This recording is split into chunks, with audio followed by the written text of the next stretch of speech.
people! Welcome back to my channel. This is your Mama Sam. Hola mga amigo, amiga, kumare at kumpare. Kamusta kayong lahat? Sana lahat po kayo ay okay at safe ngayong araw na to. At syempre, kung ako naman ang tatanungin nyo, nakikita naman ninyo ang beauty ng Mama Sam ninyo, fresh overload pa rin, di ba? Ganyan talaga kapag umiinom ka ng maraming vitamin C plus kumakain ka ng maraming banana. Dahil sa banana, nakakaloka ang ganda ng Mama Sam ninyo. Charot! So, yun. So, sana lahat kayo ay okay na okay ngayong araw ng Thursday. So, ang bilis ng araw, no? Ilang tulog na lang. Ayan na. Syempre, ang hinihintay nating moment. Ang Miss Universe ay magaganap na nga this coming Sunday. Pero syempre, bago tayo tumungtong sa kanilang finals, ay bukas naman, eto na, kaabang-abang ang exciting moment na hinihintay natin dito sa Miss Universe. Ang bardagulan ng mga kandidata dahil bukas na magaganap ang preliminary competition. Are you excited, guys? Kasi ako, yes, sobrang excited na ako para sa bardagulan na magaganap sa mga kandidata nga dito sa Miss Universe. Kasi dito natin malalaman kung sino nga ba ang malakas at kung sino nga ba ang totoong palabano, di ba? Pero syempre, ngayong araw na to, marami akong hatid na chika sa inyo na talaga naman, oh my gosh, magtataas ang kilay ninyo ng bonggang-bongga sa mga pag-uusapan natin ngayon. Kaya guys, wag na nating patagalin ang ating mga chika. Para sa unang chika, sabing ganon, Kurt Bondat, alanganin para sa titulo ng Mr. World ngayong taon na to. Anong chika mo dito, Mama Sam? Ay nako, ayan nga, maraming ang intriga na lumalabas na ito daw si Kurt Bondat ay medyo tagilid para sa titulo nga ng Mr. World because nakakonect daw to sa Miss Universe. Ayun. So, very close daw kasi ito kay Kun-an. And then, ayaw daw ng ganon ni Madam Julia. May ganon. So, ako naman parang feeling ko naman hindi naman totoo yung mga chika at intriga na yan. Kung ito talagang si Kurt ay naghanda ng bonggang-bongga para sa laban niya dito sa Mr. World, hindi imposible na siya talaga ang makakuha ng titulo ngayong taon na to ng Mr. World. Pero syempre, alam ni Kurt na kung ano ang dapat niyang gawin dyan sa competition na yan. Maraming nagsasabi na mananalo to dahil ang gwapo. Pero guys, tandaan natin ha, hindi lang ang kagwapuhan ang sukatan para manalo ka ng Mr. World. So ito nga sa head-to-head challenge, di ba, nalaglag siya. So ibig sabihin, medyo ano yan, kumbaga parang hindi ka ba nakapaghanda dyan? Ganon. Kaya nakakaloka. Si Kurt daw ba ay puro gwapo, di ba? Hindi ko alam. Basta naniniwala pa rin ako kay Kurt na makukuha niya ang titulo ng Mr. World sa abot ng kanyang makakaya, di ba? So, gagawin niya yung paraan para makuha yan. Basta magtiwala lang tayo sa galawan niya. So, marami pang mga eksena na pwedeng mangyari dito sa Mr. World. And then, malay naman natin, di ba? Makaariba ng bonggang-bongga itong si Kurt. Ayun. So, yun. Nakakaloka, no? Basta laban lang, Kurt. Good luck. At para naman sa sumunod na chika, eto nga, Diyos ko, mainit-init na pinag-uusapan. Sabing ganon, eto daw kasing si Angelica, after na maeltokuyo dito sa Miss International, ay dapat daw pumunta daw sa Miss Grand dahil pang Miss Grand daw ang beauty niya. So, nakakaloka. Pag natalo sa Miss International, takbo sa Miss Grand, ganon. To be honest, ang nakita kong galawan din naman talaga ni Angelica ay pwedeng pang Miss Globe. O, di ba? Sabi ko nga kahapon, sana ang pinalit ng posisyon, etong si Angelica pinadala sa Miss Globe at eto naman si ano ay pinadala sa Miss International, si Ana Valencia, di ba yung kabatch niya? So, yon, para alam mo yon, hindi na sayang si Angelica. By the way, kung pupunta naman siya dito sa Miss Grand, okay din naman kasi yung galawan niya pang Miss Grand din eh. Yung, alam mo yun, yung maano din yung caliber. Pero I think magpaturo siya kay CJ ng bonggang-bongga. Kasi si CJ ang perfect na talagang example na pwede mong sabihin yung caliber ng isang babae. And then, siguro ang gawin lang din ni Angelica ay handa yung sarili niya. Kasi napaka-importante, kung lalaban ka talaga sa isang pageant, dapat alamin mo kung ano ang meron doon sa pageant. Huwag mong ipilit yung sarili mo na, alam mo yon, yung mag-experiment ka, dapat galawang ganito. Kasi maliligwa ka talaga kahit naman sumali ka sa Miss Grand, sumali ka sa sa Miss Universe, pero kung ang galawan mo ay hindi naman ikaw yung hinahanap, mawawala ka talaga sa eksena. So dapat matuto kang mag-adjust kasi 'di ba sabi niya, ibang tao na daw kasi siya kung ipipilit sa kanya yung mga ganitong galawan.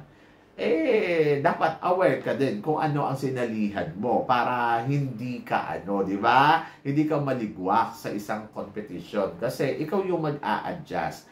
Kung ang galawan ay pahinhinan, dapat maging mahinhin ka. Wala kang magagawa. Kung hindi ganun yung galaw mo, wag kang mag-expect kasi hindi obra. So, kapag sumali ka sa Miss Grand, dapat pang-grande talaga. So, in fairness naman kay Angelica, pasok yan sa Miss Grand. Di ba? So, yun. So, good luck. Tignan natin kung sasali siya. Pero kung sasali siya sa isang taon, mas gusto ko munang hayaan na munang niyang sumali si Liana at Duana. Kasi pag nagsabay sila, ay nako, liligwakin siya nun ng bonggang-bongga. Diba? Diyos ko Lord, nakakaloka. By the way, good luck kay Angelica Lopez. So, yon, mabuhay ka. Mahal ka namin. So, yon. And then, syempre, para sa sumunod natin, chika, sabing ganon. Si Miss Universe nagkaroon daw ng ng rules and regulation na sana daw sa susunod na taon dapat ang sasali ay born to kung saan country ka pinanganak.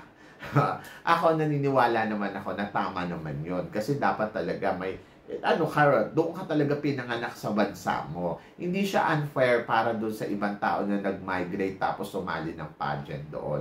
You have to understand na yung rules and regulation na ipinapaano nila. Pero, may pero ako sana din si Kun Anden, malaman niya rin na ang rules din dapat ng Miss Universe ay tunay kang babae. Yun, yung hindi yung parang yung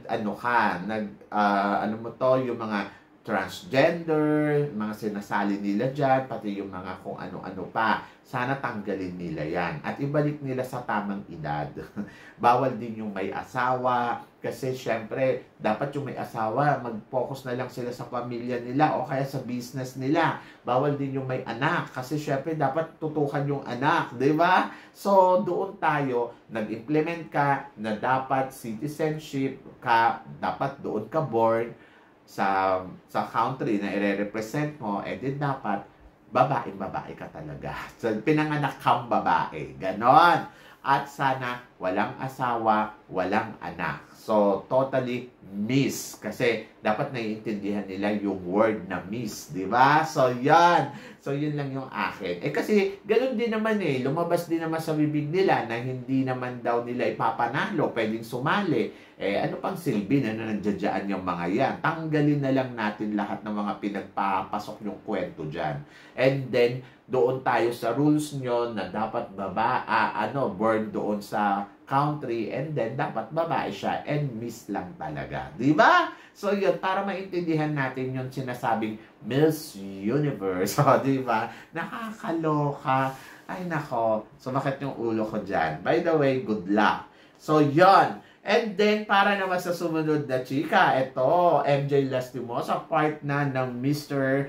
Grand International. So, Mama Sam, anong chika mo dito? Oo nga, si Maring MJ, National Director na siya. Ang hindi ko lang maintindihan ko, Mr. Grand International, Mr. Grand Philippines, tama? Or Mr. Grand International, kung saan ba siya director doon. Pero ang bongga na ni MJ talagang kinabit niya na sa sarili niya ang pangalan na Grand. So baka in the future, gusto niya na rin umawak ng Miss Grand Philippines para magkaayos na sila ni Mr. Nawat. O, diba? So dito pinatunayan ni MJ kung gaano niya kalab si Mr. Nawat kasi National Director na siya ng Miss Grand Philippines. O, diba? Ang bongga. So nakakatuwa si MJ. At least, diba? So si Maring MJ naman ang dami din na itong ginagawa pero nakita naman natin, di ba? So, bongga. So, yan! Ay, nako, good luck. At para naman sa sumunod natin, chika, Mama Sam, ano naman ang masasabi mo kay Miss Universe Thailand na may paggitara pang effects sa closed door interview? Kailangan ba talaga may gitara? Piling ko naman hindi kailangan ng gitara doon. Kailangan makilala ka ng maigi. So yung kanta naman na kinakanta niya doon, yung kakantahin niya doon, ako yung nag-interview, sabi ko, you have another song. Gaganunin ko yan. Tapos sabi ko, sige nga, try mong tumugtog ng ganito. Parang maloka siya ng bonggang-bongga. Kasi parang feeling ko, yung pabibo, yung dating, yung kantang yon na kinakanta niya, money, money, money, yung ganon. Ano bang pangalan ng kantang yun? Nakalimutan ko. Ano yon? Alam niya na talaga yung kantang yon. Tapos kahit dito, nakikita ko na nagre-record siya ng mga pagganong-ganon. So, yon. At baka gusto niya kasi ipakita sa lahat na talented siya. So, kung talented siya, di kumanta siya ng another song. Sus ko, nagmukha tuloy American Idol ang Miss Universe dahil sa may pagitara, di ba? Diyos ko, naloka ka. Anyway, strategy game niya yan. Hindi ko lang alam kung umeffect. O, di ba? Mukhang mainit ang ulo niya kahapon at hindi siya nagngingiti.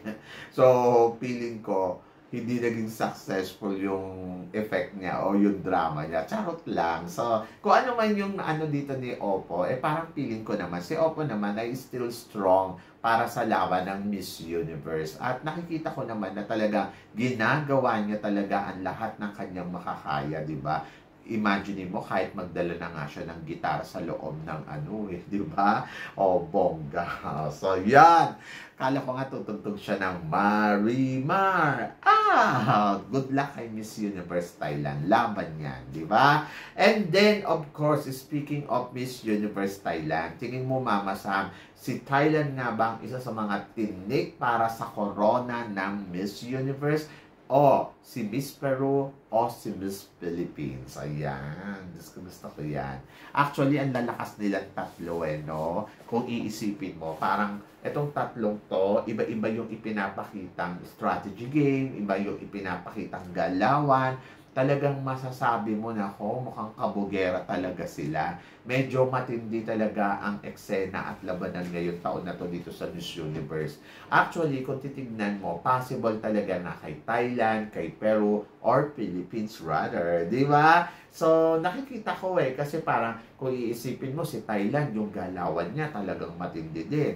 Iba din yung game na ginagawa niya dito. Medyo may pagkaseryoso siya na alam mo yun, talagang nilalaro niya, nilalaban niya ng todo Pero ang natatakot lang ako, baka mamaya mawala sa eksena. Pero hindi naman papayag si Kun na mawawala yan sa semifinals, kahit mahina o hindi man ganun kakabog si Oppo. Parang feeling ko, talagang lulusot at lulusot yan. Diyos ko, si Kun-an pa. Anong pang silbi niya naging siya dyan? Kung hindi naman niya kayang ilagay yung bansa nila doon sa top 5. So, syempre, kaya nga niya binili, diba, yung Miss Universe. So, I think si Oppo safe yan sa semifinals. Hindi may El Tocuyo yan. Pero ang tanong ko, sino ang tinig kay Oppo? Alam mo, sa totoo lang, kung wala talagang eme-eming magagawa dito, I think si Peru isa yan sa mga nakakatakot. Nakakatakot lang kasi baka ma-emi-emi din si Peru. Kahit nakikita na natin na mukhang klaro kay Peru to Kasi si Peru kasi medyo malakas din yung datingan, di ba? And then parang feeling ko, kaya niya talagang kuhanin yung corona ngayon taon na to over sa lahat ng mga kandidata. But depende pa din. Di ba? Kung siya yung napupusuan. And then, isa din sa mga pwedeng maging tinik kasi sa kanila, si Miss Philippines. Yes. Hindi mo kasi pwede underestimate din yung galawan dito ni Miss Philippines Ibang strategy game din ang ipinakita dito ni Miss Philippines Kung titignan mo talagang pabulusok siyang ganun Kaya lang, nandoon ako sa point na siyempre, ang kalaban pa rin natin dyan, hindi naman yung mga kandidata, yung organization mismo, di ba? Doon lang, kung gugustuhin talaga nilang ipanalo dito si Philippines, talagang mapupunta kay Chelsea yung corona.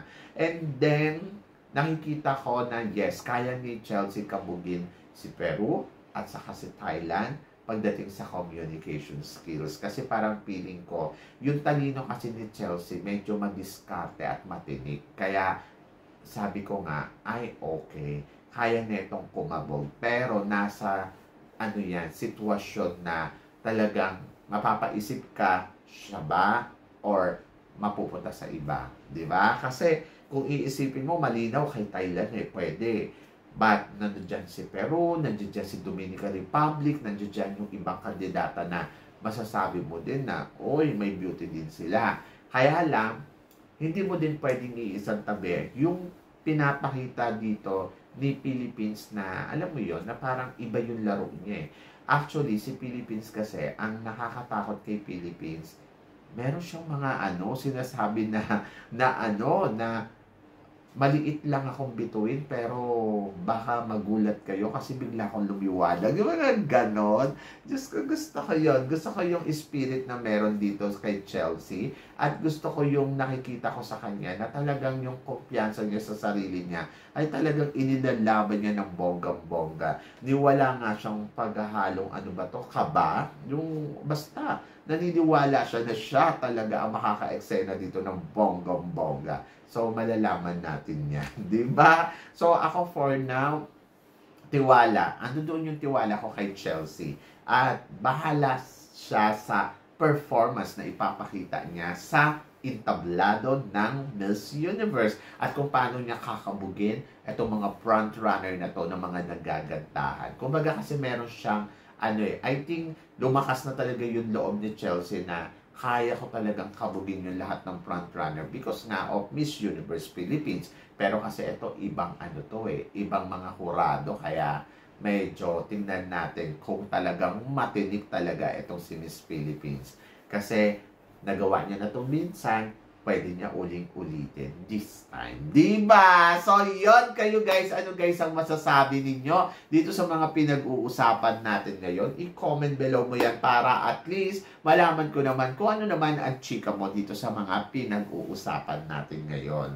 So, yon. So, syempre maraming salamat sa inyong lahat sa suporta at pagmamahal na binibigay ninyo syempre dito sa channel ko. At sa mga hindi pa po nakaka-subscribe dyan, please don't forget to click like and subscribe my channel at i-click nyo na rin po ang notification bell para updated kayo syempre sa aking mga chika. Sabi ng ganoon, always keep smiling and always think positive lang. Walang imposible guys. Magtiwala lang tayo sa itaas. Kaya guys, hanggang dito na lang. Hanggang sa muli natin chikahan. See you tomorrow. Thank you guys.